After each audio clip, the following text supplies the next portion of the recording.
Oke, kalian pernah dengar yang namanya Boomergedon atau enggak ya? Teman pernah dengar Nggak Boomergedon? pernah. Apa itu Boomergedon?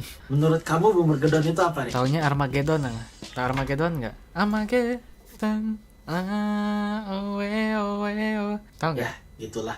Menurut kamu Boomergedon itu apa? Boomer kan orang-orang yang udah tua kali ya. Armageddon kan monster yang di laut itu. Jadi boomer yang udah tua menjadi monster laut, nggak tahu apaan. Oke, jadi menurut Koko, ada kemungkinan di tahun 2026 sampai 2030-an akan terjadi the greatest wealth transfer in history. Dan dulu pernah the greatest World wealth Wealth Transfer. Wealth. Oke. transfer kekayaan terbesar di dunia, di history lah. Kenapa? Dalam sejarah. Dalam sejarah. Kenapa? Dan dulu juga Koko udah pernah jelasin nih di satu video. Orang untuk menjadi gila itu butuh persiapan dan peluang. Boomergedon ini salah satu peluang. Kenapa? Dan kita harus mempersiapkan diri. Gimana cara kita mengutilasikan waktu ini untuk menjadi orang gila tersebut. Oke, aku adalah... Gila bukan dalam konteks negatif tapi konteks positif ya. Gila, Elon Musk bisa ke Mars. Iya, Oke. gilanya begitu maksudnya. Aku adalah William Harrison, aku adalah seorang business development manager sudah lebih dari 10 tahun di Australia. Dan Halo, saya Raymond Harrison. Saya kerja sebagai AI engineer di Singapura. Sudah tinggal di sini selama 10 tahun juga ya.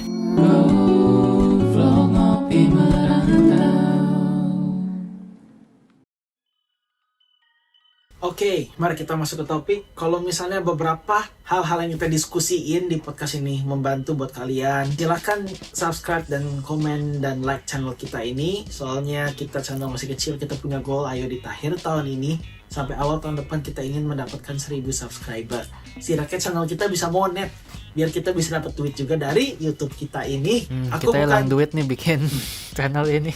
Yes, aku bukan apa ya, hipokrit lah ya. Aku ngomong aja, kita buat channel, ya ujung-ujungnya pasti aku juga pengen dapat audiens, pengen terkenal. Aku juga pengen ya, amin lah ya, dapat uang dari YouTube juga. Setidaknya dapat suplemen sedikit-sedikit. Kita dari awal sampai dari beberapa bulan lalu kita juga udah modalin kan, ya editor, modalin waktu dan lain-lain ini tuh. Kita keluar terus duit setiap bulan. So, ya, kalau misalnya kalian bisa support channel ini, kita sangat apresiasi juga. Dan ini juga sebagai hobi ya. Kayak, ya, ya udahlah. Kita ya sambil ngobrol-ngobrol santai, sambil jelasin lah, sharing-sharing apa yang kita tahu. Siapa tahu informasi yang kita bawakan juga membantu untuk kalian. Topik pertama, aku mau ngejelasin tentang real estate. Dan ini juga salah satu alasan kenapa di Australia aku mulai mau belajar real estate.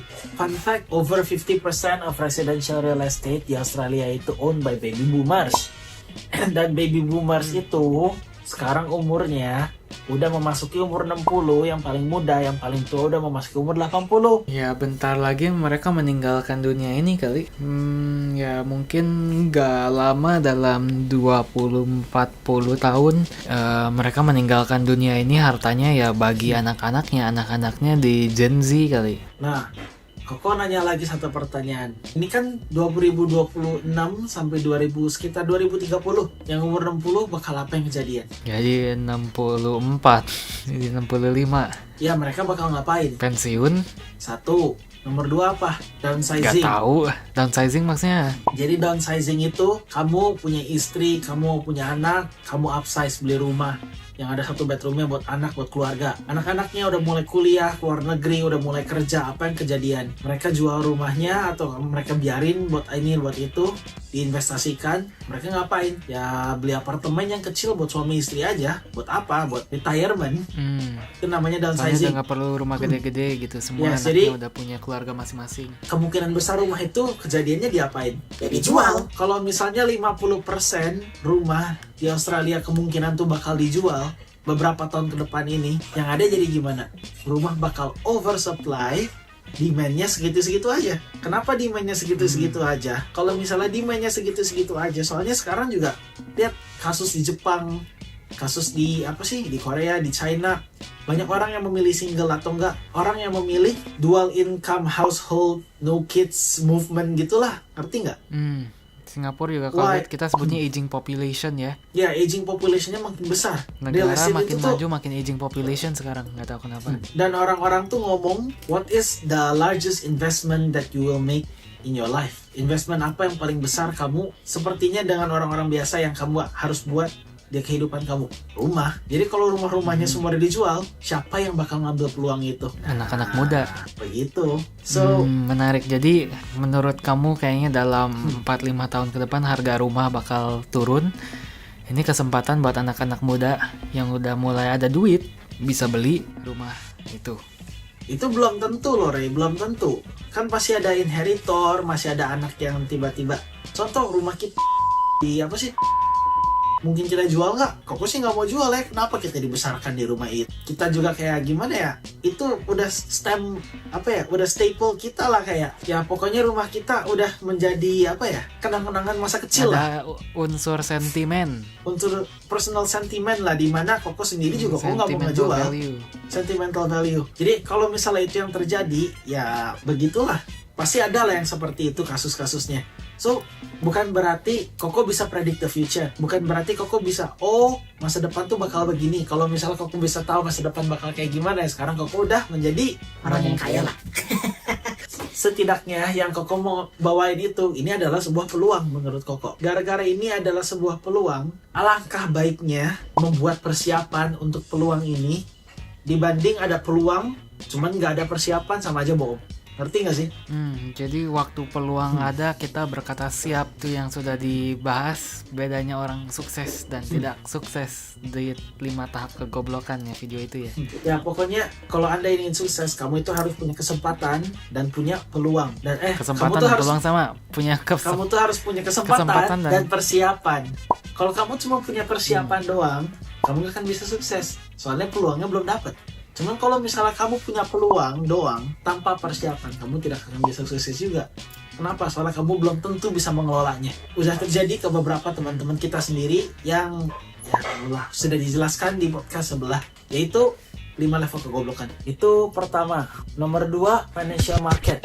Secara financial juga, baby boomer itu tuh memegang porsi yang sangat besar di pasar saham. Dan portofolio mereka itu salah satu yang paling besar di sini.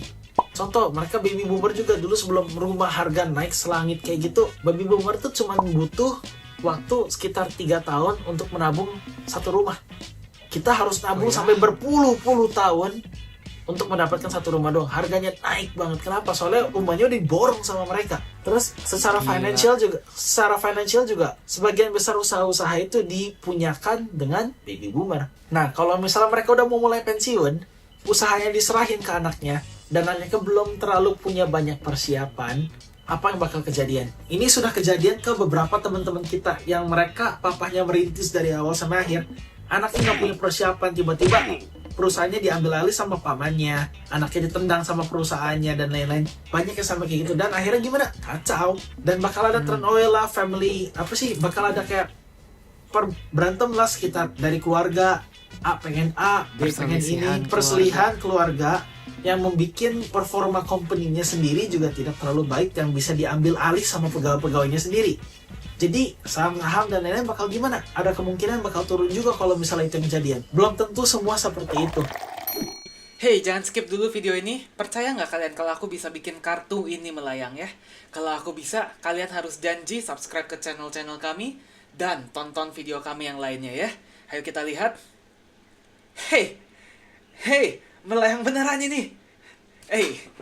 Sesuai janji.